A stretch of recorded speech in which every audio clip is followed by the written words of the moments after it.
பாம்பு அடிச்சதை பத்தி. அது அந்த தகரம் போட்ட வீட்டுல இருந்த அந்த தில்லப்பாறைன்ற பங்குல இப்ப தகரம் வந்து குளிர் காலத்துல குளிர வேகமா இறக்கும், வெயில்லையும் ஹீட்டை வேகமா இறக்கும். ஆனா சாயங்காலம் அதெல்லாம் திறந்து விட்டோம்னா ரொம்ப குளுமையாயிருக்கும். இப்ப நான் இருந்த இடத்துல வந்து அந்த ஏரியாவில யாருமே வரமாட்டாங்க, ஏன்னா பாம்புதான் இருக்குன்னு. அந்த மாதிரி இடத்துல நம்ம ஒரு பங்குன்னு இடம் ஒன்று ஃப்ரீயா கொடுத்தாலோ ரொம்ப கம்மி ரேட்டு கொடுத்தாலோ அங்க ஏதாவது பிரச்சனை இருக்கும். ஒன்று யாராச்சும் 10 பேர் தற்கொலை பண்ணியிருப்பான், இல்லைன்னா முன்னால வந்து ஆர்மிக்கும் தீவிரவாதிக்கும் சண்டை வந்துருக்கும், அங்க நிறைய பேர் செத்துருப்பான். அந்த மாதிரி இடம் எங்களுக்கு என்ன, நீ கொடு வந்தா போய் நாங்க துணிஞ்சு வாங்குறது. நான் இந்த மாதிரி போன இடத்துல வெறும் பாம்பு தான். முத நாளே நான் பெரிய பெரிய பாம்புகளை பார்த்தேன். இந்த குருத்து ஞாயிற்று அன்னைக்கு சிறந்தம்ல போய் படுத்து நைட்லாம் பார்த்தா வெறும் பாம்பாக தான் இருந்துச்சு. அது வாட்டு போகும் வரும் அந்த மாதிரி. ஆனா வந்து சீசனை பொறுத்து மழை காலத்துல பாம்பெல்லாம் வெளியில இருக்கும். இப்ப இந்த அக்டோபர் மாசம்லாம் அந்த குளிர் அடிக்க அடி போயிடும், பொந்துகளுக்குள்ள போயிடும். அதுக்கப்புறம் மார்ச் 24 மழை வரும் எங்களுக்கு. அன்னைக்கு தான் வெயில் காலம் ஆரம்பிக்க போகுது, அன்னைக்கு தான் எல்லாம் வரும். இந்த மார்ச் ஏப்ரல் ரோட்ல போனா எங்கன்னா பார்த்தாலும் பாம்புகளாக தான் இருக்கும். ஏன்னா அப்பதான் வந்து புது புது பாம்பெல்லாம் வெளியில வரும். அப்ப அந்த மாதிரி அந்த தில்லப்பாறைன்ற பங்குல இந்த மார்ச் மாசம் மழையெல்லாம் பெய்யுது. அப்ப எனக்கு ஒரு தூங்கிட்டு இருக்கு, நைட்டு ஒரு வித்தியாசமான சவுண்டு வரும். அப்போ சவுண்டு வரும், ஏன்னா என்கிட்ட பூனை இருக்கும், மேல ஓடுங்க. சமயத்துல பகல்ல அணில் ஓடும், எலியெல்லாம் ஓடும். அது ரொம்ப குடிசையில நார்மல் தானே. ஒரு இடம் மாதிரி சவுண்டு வந்துட்டு நைட்லாம் சவுண்டு கொஞ்சம் கூடிக்கிச்சு. அதுக்கப்புறம் நான் காலைல வந்து எங்க மக்கள்கிட்ட சொன்னேன். எங்க மக்கள் எப்பயும் ஒரு 10 பேர் என் கூட படுத்திருப்பான், புது சாமியாரு புது பங்குன்ட்டு. சரி நைட்ல இருக்கு அவங்கள இரவுல டிஸ்டர்ப் பண்ண வேண்டான்ட்டு நான் காலைல சொன்னேன். அப்ப தடுக்கல பாம்பு இருக்கும் ஃபாதர் அப்படின்னு. நமக்கு பாம்புன்னா பயமா இருக்கு, அவங்க நார்மலா எப்ப இருக்குதான் அப்படின்னு சொல்லி சொன்னாங்க. அவங்க அதுக்கப்புறம் வந்து பார்த்தா ஒண்ணுன்னா திறக்குறாங்க, அங்கிட்டு இருந்து 2 வருது, இங்கிட்டு இருந்து 2 வருது. அது மாதிரி நான் இது பாம்புல குடிசையிலே பாம்புகளோட நானும் வாழ்ந்தது. ஆனா பெரும்பாலும் இங்க பாம்பு பார்த்த மக்கள் அடிக்க மாட்டாங்க அவ்வளவு. அது மாதிரி பாம்பு அடிச்சு இறந்தது மாதிரி ரொம்ப கம்மி. எங்கன்னா போனாலும் ஒண்ணு பாம்பு இருக்கும், இல்ல நரி. ஒரு ஏரியாவுல நிறைய இருக்கும், இன்னொரு ஏரியாவுல மானுகள்லாம் இருக்கும், சிறுத்தைகள் இருக்கும். இப்ப கவர்மெண்ட் ரொம்ப கட்டுப்பாடு நிறைய கொண்டு வந்தாங்க. யாராச்சும் குரங்கு அடிச்சாலும் ஜெயிலுக்கு கொண்டு போறோம்னு சொல்லிட்டு. முன்னால குரங்கெல்லாம் அடிப்பாங்க, இப்ப அடிக்கிறது இல்லை. ஆனா வந்து மிருகங்களுடைய எண்ணிக்கையும் கூடிக்கிடுச்சு. ஆனா ஏப்ரல்ல பார்த்தோம்னா மார்ச் ஏப்ரல் அந்த ரோட்ல நிறைய பாம்பு அடிக்கிறது. இந்த நைட்ல ஒரு சில பேர் வண்டியில போறப்ப நிறுத்திக்குவாங்க, பாம்புல தான் கிராஸ் பண்ணிட்டு. ஒரு சில இந்த பஞ்சாப் ஜம்மு காஷ்மீர்ல இருந்து இந்த ட்ரக் எல்லாம் 5-6 நாள் ஓடிட்டு வருவாங்க, அந்த ஆப்பிள் பழம்லாம் கொண்டு வந்து சப்ளை பண்றது. அவங்க எல்லாம் கண்டுக்கிற மாட்டாங்க, அடிச்சு போயிட்டோம். நம்ம காலில் போறப்ப நிறைய சேர்ந்துட்டு. நீங்க 21 வருஷம் இல்லைங்களா ஃபாதர் ஆகி இருக்கிறீங்க, நிறைய இடத்துக்கு போயிருப்பீங்க, நற்செய்தி எல்லாம் அறிவிச்சிருப்பீங்க. அந்த மாதிரி நற்செய்தி அறிவிக்கும் போது மற்ற மக்கள் ஏதாவது எதிர்ப்பு தெரிவிச்ச தருணங்கள் ஏதாவது இருக்குங்களா?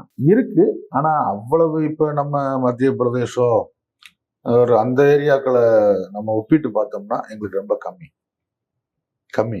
ஆனா கடந்த ஒரு 10 வருஷமா அது கொஞ்சம் கேள்விக்குரியதா ஆயிடுச்சு. என்னன்னா முன்னால வந்து அதுல இருந்த முன்னால ஒரு சமுதாயத்துல இருந்த ஒரு ஒற்றுமை அது கொஞ்சம் குறையுது. நம்ம எல்லாம் வெளியில இருந்து வந்தவங்க அப்படிங்கிற ஒரு எண்ணம். அந்த ஸ்கூல்லாம் ரொம்ப நல்ல ரிசல்ட் தான் கொடுக்குறப்ப நம்மள கொஞ்சம் எரிச்சல் வருது அவங்களுக்கு. இப்ப இருக்க கவர்மெண்ட் அந்த அவங்களோட ஏஜென்சி அவங்கெல்லாம் வச்சு பார்த்தோம்னா ஓப்பனா நம்மளோட சண்டைக்கு வரமாட்டாங்க. முடிஞ்ச அளவுக்கு நம்மளை தடை வேணும் பார்ப்பாங்க, நம்மளுடைய வளர்ச்சியில தடை வேணும் பார்ப்பாங்க. அதை வந்து நம்ம வந்து அவங்களோட ஓப்பனா போய் நம்ம சண்டை போட்டு நம்மளால ஜெயிக்க முடியாது. ஆனா நம்ம அதை புரிஞ்சுக்கணும், அதை எப்படி கையாளணுன்றது ரொம்ப முக்கியம். இப்போ நம்ம பெற்றோரே நம்ம அந்த அந்த குரூப்புகளில் இருக்கிறதுக்கு வாய்ப்பு இருக்கு. Okay okay okay okay. அது கூட கொஞ்சம் நல்லா பழகி ஏதாவது ஒரு ஃபங்க்ஷனுக்கு அவங்கள சீஃப் கெஸ்ட் ஆடி கூப்பிட்டு, நீங்க எப்படி இருந்தாலும் சரி நாங்க இப்படித்தான் இருப்போம் அப்படின்ட்டு. நீங்க எங்களை பிடிக்காம உங்களுக்கு இருக்கலாம், ஆனா நாங்க வந்து எல்லாரையும் மதிப்போம், எல்லாருக்கும் முக்கியத்துவம் கொடுப்போம், எல்லாரையும் அன்பு செய்யறதுக்காண்டி எங்க எங்க எங்க மகன் சொல்லியிருக்கு, நாங்க அப்படித்தான் இருப்போம்ட்டு நம்ம தொடர்ந்து அப்படி இருக்கிறதுனால அந்த எதிர்ப்பு கொஞ்சம் கொஞ்சமா குறையும். சரி குறைஞ்சிருச்சு, நம்ம இஷ்டப்படி இருந்துக்கலாம் அப்படின்னு நினைச்சு போனோம்னா கட்டாயம் பிரச்சனை பிடிக்கும். பகலோ இரவோ அதை நம்ம தெளிவா இருந்துக்கணும். நமக்கு பிடிக்காதவங்க கட்டாயம் இருப்பாங்க, நம்மளை பத்தி அவதூறு பரப்புவாங்க, முடிஞ்ச அளவுக்கு நம்மளுடைய நடவடிக்கையில தடை பண்ணுவாங்க அப்படின்ட்டு. ஆனா அதை வந்து நம்ம ஒரு அன்பால நம்ம அதை ஜெயிக்க முடியும். Okay okay. அதுல போய் அவங்களோட போய் போட்டியெல்லாம் போட்டு நம்ம ஜெயிக்க முடியாது. இருக்கும் இப்ப கடந்த ஒரு 5-6 வருஷமா கூடுது. Okay okay okay. கூடுது. அவங்க அவங்க சொல்ற நம்ம கேட்கணும் அப்படின்னு எதிர்பார்க்குறாங்க.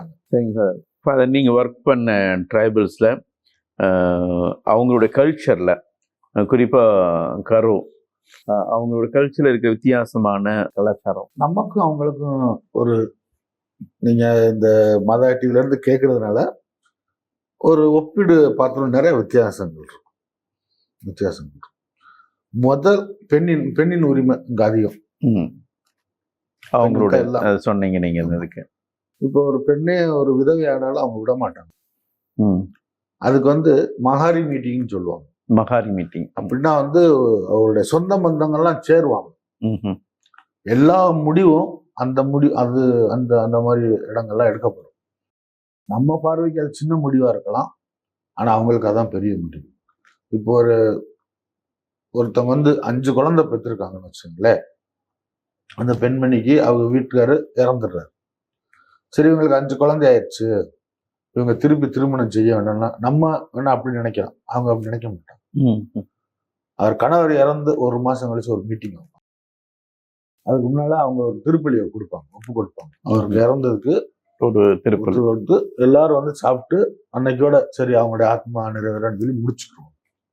அது பிறகு இந்த விதவையை கூப்பிட்டு கேட்பாங்க, உட்கார வச்சு, உங்களுக்கு வீட்டுக்காரர் இல்லை, இன்னும் கல்யாணம் முடிச்சுக்கிறீங்கன்னு கேட்பாங்க. பெருமாள் அவங்க சரின்னு தான் சொல்லுவாங்க. அப்போ உடனே நாங்க அந்த கல்யாணங்களை ஏற்பாடு செஞ்சு முடிச்சு கொடுக்கணும். ஓகே.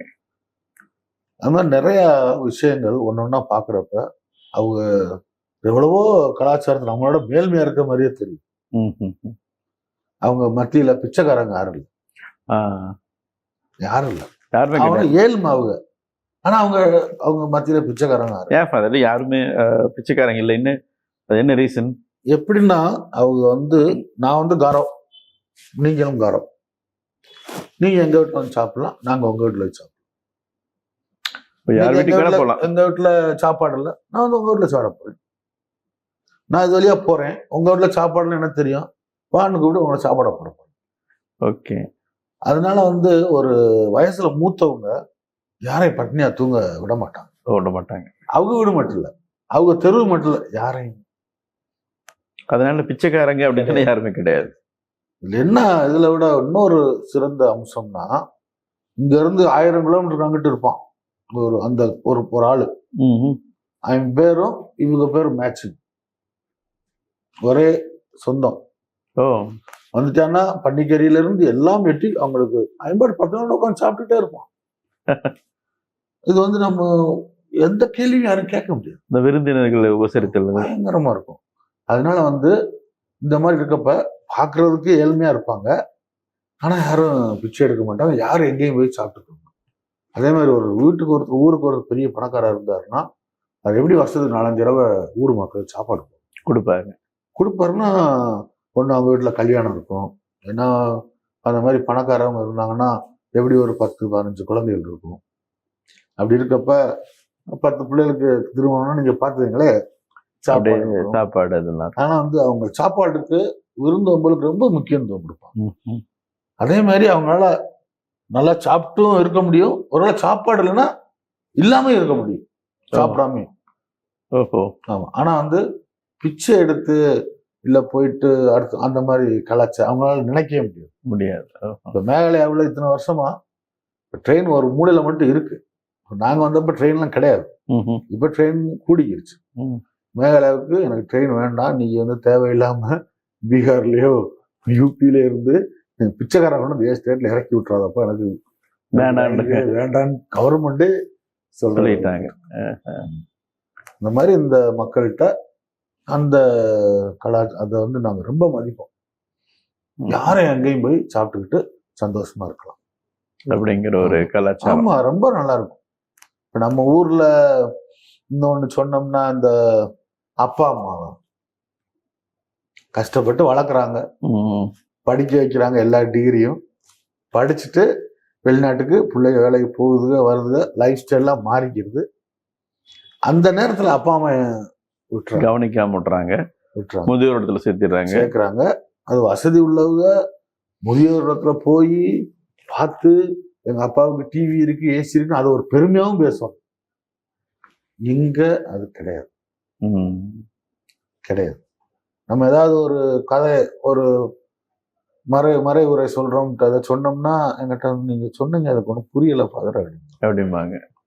அது பிறகு அப்ப நம்ம இன்னும் அந்த லெவல்ல இருக்கோம், இவங்க லெவலுக்கு வரணும்ட்டு அடுத்து என்னைக்காவது சான்ஸ் கிடைக்கிறப்ப நான் சொல்றது, இது இப்படி எங்க கலாச்சாரத்துல கல்யாணம் முடிச்சா தனித்தனியா போயிடுவாங்க, அவங்களால நம்ப முடியாது. இங்க எத்தனை குடும்பம் இருந்தாலும் ஒரு வீடுனா 4 ரூம் இருக்கும், ஏழையா இருந்தாலும் இங்க ஒரு குடும்பம் அந்த மாதிரி இருப்பாங்க. ஆனா இந்த பெற்றோரை விடவே மாட்டாங்க. ஓகே, கோவிச்சுட்டு போய் இன்னொரு வீட்டுக்கு போலாம் வரலாம் இருக்கலாம், ஆனா விட மாட்டாங்க. நான் நிம்மதி அவங்களால சாப்பிட்டு இந்த மாதிரி சொன்னோம்னா பல விதத்துல அவருடைய கலாச்சாரம் வித்தியாசமா இருக்கு, நல்லா இருக்கு. உண்மையாலுமே எங்களை கூப்பிட்டு வர வச்சு தமிழ்நாட்டில் இருந்து இங்கே வந்து இந்த மக்களுடைய கலாச்சாரங்களை தெரிஞ்சு கொள்றதுக்கு, அதே அப்புறம் நீங்களாம் எப்படி நற்செய்தி பண்ணி செய்கிறீங்க, ஒரு மிஷினரியாக ஒர்க் பண்ணீங்க அப்படின்னு சொல்லிட்டு உங்களோட அனுபவங்களை நிறைய பேர் பகிர்ந்து கொண்டீங்க. ரொம்ப சந்தோஷம் ஃபாதர். குறிப்பாக உங்களுக்கு ஸ்பெஷல் தேங்க்ஸ். ஏன்னா நீங்கள் தான் சொன்ன உடனே அப்போ இருந்து இது வரைக்கும் அந்த ப்ரோக்ராம்ஸ் எல்லாம் அவ்வளோ அழகாக அரேஞ்ச் பண்ணி எங்களை வழிநடத்திருக்கிறீங்க. மாதா டிவி சார்பாகவும் நேயர்கள் சார்பாகவும் உங்களுக்கு ரொம்ப நன்றியை சொல்லிக்கிறேன் ஃபாதர். ஃபாதர், இப்போ மாதா டிவி நேயர்கள் பார்த்துட்டு இருக்கிறாங்க, அவங்களுக்கு உங்கள் வாழ்க்கையிலிருந்து அல்லது உங்கள் அனுபவங்களிலிருந்து ஒரு மெசேஜ், இந்த செய்தி நான் சொல்கிறேன் அப்படின்னு சொல்லிட்டு கொஞ்சம் சொல்லுங்க. நீங்கள் எங்கள் ஏரியாவை தேர்ந்தெடுத்து வந்தால் எங்களுக்கு ரொம்ப சந்தோஷம். ஓகே, நான் மாதா டிவின்னு இருக்குன்னு தெரியும். அதில் வந்து எங்கள் அஸ்ஸாம் மேகலையெல்லாம் வர்றது ரொம்ப எவரோட ஏதாவது யாராவது சொல்லுவாங்க, அங்கே போயிருக்கோம் வந்திருக்கோம்னு பேசுகிறப்ப கேள்விப்பட்டிருப்போம். ஆனால் நீங்களாம் வந்து எங்கள் இடத்துல வந்து எடுத்தது எங்களுக்கு ரொம்ப சந்தோஷம். இதே மாதிரி எங்கள் மக்களும் நேற்று என்கிட்ட சொன்னாங்க, ரொம்ப நல்லா இருந்துச்சு அந்த ஃபாதர் பேசுனது, அந்த பிரதர்ஸ் வந்தது எங்களுக்கு ரொம்ப பிடிச்சிருந்துச்சுன்னு அவங்க ரொம்ப பாராட்டினாங்க. அதனால அந்த மக்கள் சார்புகளையும் என்னுடைய சார்பும் நீங்க எங்க இடத்துக்கு வந்து இத்தனை அருள் சகோதரர்கள் சகோதரிகள் அருள் தந்தைகள் சந்திச்சதுல ரொம்ப மகிழ்ச்சி. அதுல நான் எப்பயுமே மாதா டிவிக்கு நன்றி சொல்லிக்கிறேன். ஒரு மெசேஜ்ன்னு சொன்னோம்னா, வாழ்க்கையில எப்படிப்பட்ட வாழ்க்கைனாலும் கஷ்டங்கள் வந்து இருக்கத்தான் செய்யும். ஆனா கஷ்டங்களை பார்த்து நமக்கு யாருமே உதவிக்கு இல்லை, நம்மளுடைய பிறந்தவங்க இல்லை, உறவினர் இல்லை, மேல இருக்கவர் இல்லை அப்படின்னு நினைச்சு போறதை விட நமக்கு முன்னால இருக்கவங்க நம்மளோட அதிகமா கஷ்டப்பட்டு தான் இவ்வளவு தூரத்துக்கு வந்திருக்கிறாங்க. அதை மனசுல வச்சுக்கிட்டு இந்த கஷ்டம் இதுவும் கடந்து செல்லும், இன்னைக்கு இருக்கும் நாளைக்கு போயிடும், இன்னைக்கு இந்த கஷ்டத்தை தாண்டிட்டோம் நாளைக்கு வேற கஷ்டம் வரும் அதையும் தாண்டிடலான்ட்டு ஒரு ஆண்டை மேல ஒரு நம்பிக்கை வச்சுட்டு போனா நல்லா இருக்குன்னு சொல்ல அழகா ஒரே ஒரு வார்த்தையில சொல்லணும்னா, இதுவும் கடந்து போகும் இல்லைங்களா? கஷ்டங்கள் கடந்து இதுவும் எதெல்லாமே இருந்தாலும் அது கடந்து போகும் அப்படிங்கிற நம்ம எடுத்துட்டோம்னா கண்டிப்பா வாழ்க்கை ஒரு சுவாரஸ்யமா இருக்கும். நல்ல ஒரு மெசேஜ் கொடுத்துருக்கீங்க ஃபாதர். உண்மையாலுமே எங்களுடைய டீம் ராஜேஷ் பிரதர் ஆகட்டும், சார்லஸ் ஆகட்டும், அவங்கள நல்லா பார்த்துக்கிட்டாங்க. நல்லா ஒரு காரியமாக இருந்தது. அதனால் உண்மையாக ரொம்ப சந்தோஷப்படுறேன். Thank you father. ரொம்ப நன்றி. நாங்களும் Thank you, sir. ஒரு தமிழ் பேசுறதுக்கு ஒரு வாய்ப்பு கிடைச்சது இத்தனை வருஷம் கழிச்சு. அதனால மாதா டிவிக்கு முக்கியமா ரொம்ப நன்றி. ஓகே. என்ன நேயர்களே, அசாம் மாநிலம் பற்றி தெரிஞ்சிட்டிங்களா? அவங்களோட கல்ச்சர், அவங்களோட ஃபுட் ஹேபிட்டு, எப்படி அருள் சகோதரர்கள், அருள் தந்தையர்கள், அருள் சகோதரிகள் இங்கே வந்து எவ்வளோ கஷ்டப்பட்டு நற்செய்தியை போதிச்சிருக்காங்க. உண்மையாலுமே ஒவ்வொரு சில காரியங்களை கேட்க கேட்க எங்களுக்கே ஒரு புல்லரிச்சிச்சு. இவ்வளோ கஷ்டமா, இவ்வளோ கஷ்டப்பட்டு நற்செய்தியை அறிவிச்சிருக்காங்களா? எத்தனை பேர்த்த ஞானஸ்தானம் பெற்றிருக்கிறாங்க, எத்தனை பேருடைய வாழ்க்கையை இவங்க உயர்த்திருக்காங்க. குறிப்பாக சொல்லணும்னா எஜுகேஷன், கல்வி அறிவு கொடுத்தது, அவங்களோட வாழ்க்கை தரத்தை உயர்த்திக்கிறது அப்படிங்கிறத பார்த்தோம். அதே போல் நிறைய இடத்துக்கு போயிருந்தோம். இந்த இடத்துல போய் அவங்களுடைய கலாச்சாரத்தை பற்றி தெரிஞ்சிட்டோம். ஷூட்டிங் எடுக்கும்போது அந்த மக்களோட பேசின காரியங்கள், இங்கே இருக்கிற அழகான காரியங்கள் எல்லாம் கண்டிப்பாக நீங்கள் கடந்த வாரங்களில் இந்த நற்செய்தி மலர்கள்ன்ற நிகழ்ச்சியில் கண்டிப்பாக பார்த்துருப்பீங்க. இவங்களுக்காக ஜெபிங்க. மிஷனரியாக ஒர்க் பண்ணிட்டு இருக்கிறாங்க, எவ்வளோ கஷ்டப்பட்டிருக்காங்க. தொடர்ந்து நீங்கள் ஜெபம் பண்ணுங்கிற பொழுது இந்த மக்களுக்காக, இந்த ஃபாதர்ஸுகளுக்காக, அருள் சகோதரிகளுக்காக, அருள் சகோதரர்களுக்காக ஜெபிப்போம். அவங்க பணி சிறக்கணும், அவங்க படுற கஷ்டத்துலலாம் அவங்க கடவுள் உறுதுணையாக இருக்கும்னு சொல்லி ஜெபிக்க அவங்களை அன்போடு அடைக்கிறேன். மீண்டும் ஒரு புதிய இடத்துல நற்செய்தி அறிவிப்பு பணியாளர்கள் எப்படி நற்செய்தி அறிவித்து கொண்டிருக்காங்கன்னு சொல்லி அடுத்த எபிசோடில் உங்களை சந்திக்க இருக்கிறேன். அதுவரை உங்களிடமிருந்து விடைபெறுகிறோம். நன்றி, வணக்கம். நன்றி, வணக்கம்.